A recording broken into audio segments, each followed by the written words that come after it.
நீங்கள் விளங்கணும். முதலாவது, பெண்களே கவனமாக கேளுங்க, நல்ல ஆழமாக உள்ளத்துல பதிய வச்சு கொள்ளுங்க. முக்கியமான விஷயம் என்னென்று சொன்னா, ஒவ்வொரு பெண்ணுடைய சொர்க்கத்தையும் அல்லாஹ் மாப்பிள்ளட பொருத்தத்துல தான் வச்சிருக்கிறான். உங்களோட மாப்பிள்ள உங்களை மன்னிச்சாதான் அல்லாஹ் உங்களை மன்னிப்பான். உங்களோட மாப்பிள்ள உங்களை பொருந்தி கொண்டாதான் அல்லாஹ் உங்களை பொருந்தி கொள்வான். மாப்பிள்ள மாறும், அதுக்கு ஏத்த மாதிரி இருக்கும், அது வேற சப்ஜெக்ட். ஆனா மாப்பிள்ளையுடைய சொர்க்கத்தை ஆணுடைய சொர்க்கத்தை அல்லாஹ் மனைவியுடைய பாதத்தில் வைக்கல, அல்லாஹ் தாயிட பாதத்தில் தான் வச்சிருக்கிறான். நீ மனைவிய கண்டு மனைவிய சொல்ல கேட்டு உம்மாவுக்கு அநியாயம் செஞ்சாயிண்டா ஸல்லல்லாஹு அலைஹி வஸல்லம் சொன்னாங்க, நெருப்பு மலை எதிர்பார், நெருப்பு மலை கல்லு மலை எதிர்பாரு.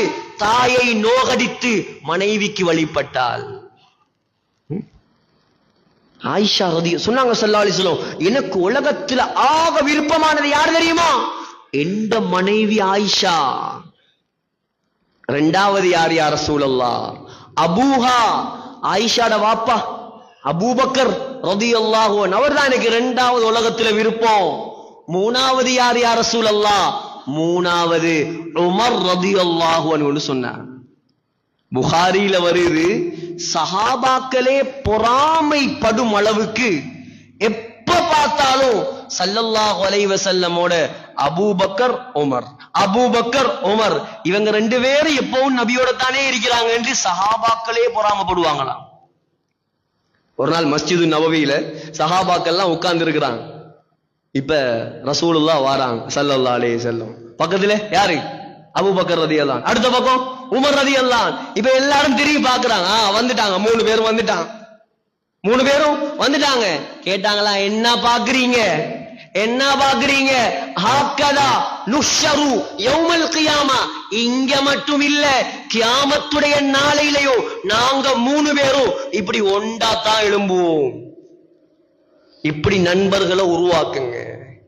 சொர்க்கம் வரைக்கும் வரக்கூடிய நண்பர்கள் வேணும் உலகத்துல.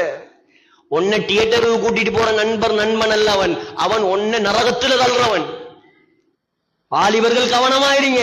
யாரோட சேர்ந்தா உங்களோட ஈமான் அதிகரிக்குமோ, யாரோட சேர்ந்தா உங்களோட தொடர்புகள் அல்லாஹ்வோட ஆகுமோ. நல்ல உலமாக்கள் இருக்கிறாங்க, தகுதியானவங்க இருக்கிறாங்க, சேருங்க. உலமாக்கள் ரெடியா இருக்கிறாங்க உங்களை வழி நடத்துறதுக்கு. ஆனா இவனுக்கு சேர ரெடி இல்லை. ஏன்? கரைச்சல். இவனோட சேர்ந்தா பள்ளிக்கு வாம்பான், அங்க போம்பான், இங்க வாம்பான். நம்மள ஃப்ரீ, இது ஜொலி பண்ற வயசு இது.